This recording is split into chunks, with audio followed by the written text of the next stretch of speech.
So you have been thinking about buying a home. You've got all your money saved up to do so, but you're just not getting ahead in this current market. Well, in this segment, we're going to talk about tips and tricks on buying a home in today's market of 2023, where interest rates are high, but home prices haven't yet come down low enough in order to balance out the high interest rates. So in today's market in 2023, you definitely don't need as much cash as you did during the frenzy of 2021, where people were overbidding in my market, which is North Texas, upwards of $100,000 over the list price for a home. And if that home was listed at $400,000 and they were bidding $500,000, but the home only appraised for $400,000, well, guess what? They were having to pay that gap between the appraisal amount and what they said they would pay. And that gap must be paid for in cash. You cannot borrow more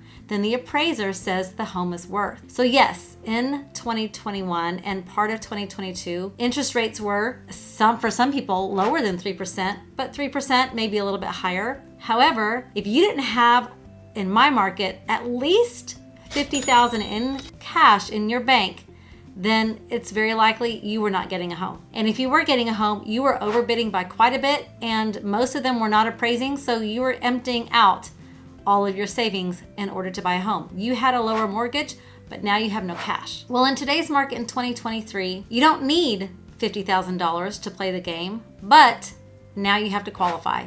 Because interest rates are hovering around the sevens currently as of this video, you don't qualify for as much as you did when you were trying to buy in 2021. You simply don't qualify. So if you qualified for a home that was $350, a year and a half ago, you don't qualify for that anymore because of the rates. And I will say, trying to find a home, even in the North Texas area, that is $300,000 or $350. $350 is definitely doable. $300,000 is depending on where you want to live. If you want to live really kind of far out, where there aren't conveniences, then you might be able to afford the home. But for the purposes of this video, we're talking about, in general, the suburbs of Dallas, Texas, which is where I'm from, or whatever city you're in. We're going to be talking about the suburbs of those cities, not the big city itself, because even if you work in a big city, you can live 20 minutes away, 30 minutes away. But we're not talking about the really rural places where most people can afford a home, okay? We're talking about more of suburban areas. Okay, so in 2021, let's say that you did qualify for a home that was around $400,000. Well, today, you're not going to qualify for that much. And it's hard to find a home that you might like in your new budget. So I want to talk about a couple of ways to counteract the high interest rates so that you can buy a home. And this is all dependent on if you're ready. I have a whole other video on the process of buying a home, but that's not what this is about. This is about tips and tricks on how to get into a home if you are ready. You have money for a down payment and you have money for closing costs. Now, down payment is typically going to run anywhere from 3.5% to 5% of the contract or list price of the home. And then your closing costs are going to range maybe to about 2%, 3% of the cost of the home. So if you have that money saved up, but you don't want that huge mortgage payment or the high interest rates, here are some things you can do to get into a home. Or if you just don't quite qualify, here are some tips and tricks. New construction. There are a lot of new construction neighborhoods, at least where I'm at, that are offering to pay pretty much all of your closing costs or up to $10,000 toward your closing costs. And if you're in a home that's around $400,000, that's probably going to cover pretty much all of your closing costs. They're offering to pay for that. If you use their lender, that's usually the qualifier there, that you must use their lender in order to do so. Some of them are even throwing in things like a washer and a dryer, a refrigerator, and blinds. Blinds do not come with most new construction homes, so they're throwing that in as well. There's even one builder that I've used many times and sold many of their homes that right now they're offering interest rates that are around 5.5% to 5.75% interest rate plus your closing costs paid for. So this is what I tell first-time home buyers all the time. You do not need to fall in love with a home. You need to get in the game. If that's you and you have the financial means to do so, you have the down payment, you have the closing costs, and you can pay a mortgage, it's time to get in the game, especially in a situation where your closing costs are being paid for. So that's cash now you get to keep. because you're not paying the closing costs, the builder is. And they're offering you a lower interest rate. We don't know when interest rates are going to drop. We could all guess. We can all say, well, I've heard this expert say this, I've heard this expert say that, but we don't know when they're going to drop. And if we see interest rates get back into the 5%, do you know what's going to happen? Home prices are going to go up, and buyers are now going to start overbidding again for homes, because all those buyers that didn't qualify at a 7% interest rate for a specific budget, now they do. At an interest rate of 5 or 5.5%, all of a sudden, you qualify for more. And your mortgage is lower. So I don't see a feeding frenzy like we did in 2021. I hope we don't. That was not fun. That was not fun for buyers. That was not fun for realtors. I don't care what you saw on the media. That was not fun. And I personally did not like seeing what my buyers had to go through. I have buyers that are teachers and nurses and first responders, and to see them having to, save up that much money or not have enough in order to get a home was heartbreaking. So I don't want to see that again. But what I am telling you is once interest rates start to drop, you're going to see more and more buyers come out. Buyers that had to wait and have been waiting since 2021 and have been saving their money. Now they're going to come out because they qualify again. So yes, I want you to love your home. But remember, more than likely, this is not your last home. Statistically, buyers move every 5 to 7 years. Not all of them, obviously, that's just a statistic.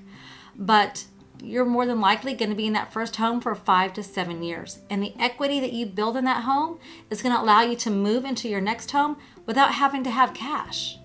Because you take the cash out of your home and now you can move into a home that's, a little bit more like your dream home. And then in 7 years, you can do that again until you're finally in your dream home. And you never had to save up cash or save up again because you took the equity that you saved in that home to purchase your next one. Or maybe you're going to take the equity out, stay in that home, and buy investment property. So I like to tell people, if you're ready and you have the means to do so, it's time to get in the game. And I want you to like your house, but it might not be the one that you absolutely love. We have buyers who have come to us and said, wow, that's such a great deal at 5% interest rate, and they're offering to pay my closing costs. We just want to buy a house. We're ready to get in the game. We know we're not going to stay here forever, but we want to build that equity up in our home because the home prices are historically have done this. Yes, in the 2008 crash, we all know what happened. Home prices dipped down, but historically this is what they've done. And we don't see that changing. So that's the first tip is if you've got new construction in your area and they're offering to pay your closing costs, and especially if they're giving a special interest rate, that's definitely something to consider. Always take your realtor with you when looking at new construction. Always take them with you the first time you go into model home, because that builder, the seller, and the sales rep is representing and looking out for the best interest of the builder, not you. So you need someone in your corner, you need someone on your side advising you through that process, even with new construction.